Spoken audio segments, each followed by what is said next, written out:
नमस्कार, मैं राजू कुमार। जैसा कि आप सभी को पता है कि हम बराबर ही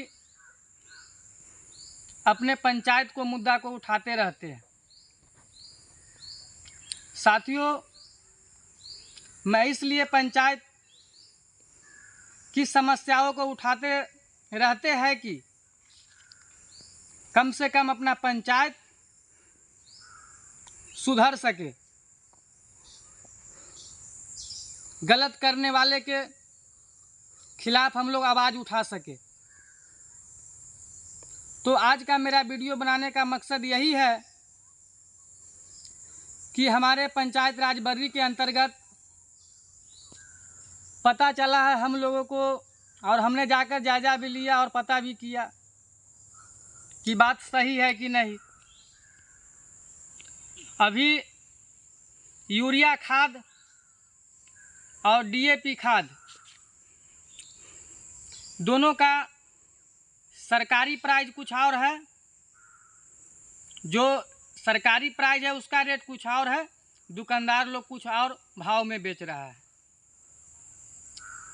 हमने भी पता किया तो सरकारी रेट हम देखे, सरकारी रेट यूरिया का 266 रुपया है और डीएपी का 1350 रुपया है। दुकानदार लोग क्या किया, जो यूरिया को 300 रुपये, 320 रुपये, 340 रुपये बेच रहा है किसानों के साथ, और डीएपी 1350 का है जो सरकारी प्राइस, वो बेच रहा है 1600 रुपया में डीएपी। बताइए, जबकि खाद का जो सरकारी प्राइस है, जो सरकारी प्राइस होता है वह जनता के बीच सरकारी प्राइस में ही मिलना चाहिए। दुकान तक का सरकारी प्राइस है 266 रुपया, जबकि यहाँ दुकानदार लोग ले रहा है 320 रुपया, 340 रुपये यूरिया का, और डीएपी का भी 1350 रुपया है और 1600 रुपया ले रहा है। तो ये कहिए एक तरह से किसानों के लिए जितने भी दुकानदार भाई हैं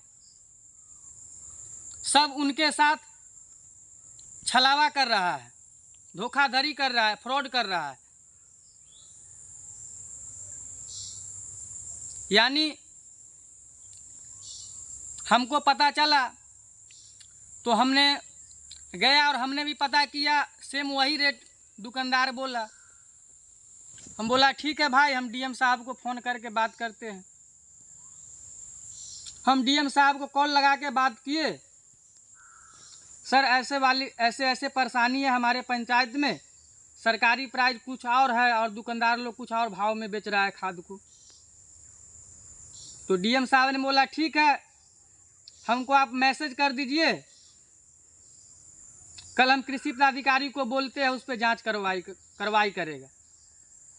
हम बोला ठीक है सर, आपसे आग्रह है, विनती है कि एक बार इस पे ध्यान दीजिए, जांच करवा दीजिए। अगर डीएम साहब नहीं सुनते हैं तो उनके बाद भी हम लोग आगे सोचेंगे, ब्लॉक का घेराव करेंगे, जिला का घेराव करेंगे सभी किसान भाई को लेकर। ये दुकानदार सब जो है, जितने भी दुकानदार हैं, खाद दुकानदार, उन भाइयों से हाथ जोड़कर विनती है कि जो सरकारी प्राइस है वही प्राइस में आप खाद बेचें, अन्यथा मजबूरन हम लोगों को कंप्लेन करवाना पड़ेगा और जांच करवाना पड़ेगा, और जांच होगा तो स्वाभाविक है आप लोग का लाइसेंस रद्द कर दिया जाएगा। तो इसलिए अभी सतर्क हो जाइए, किसानों के साथ ऐसा भेदभाव नहीं करें, ऐसा नहीं करें। धन्यवाद।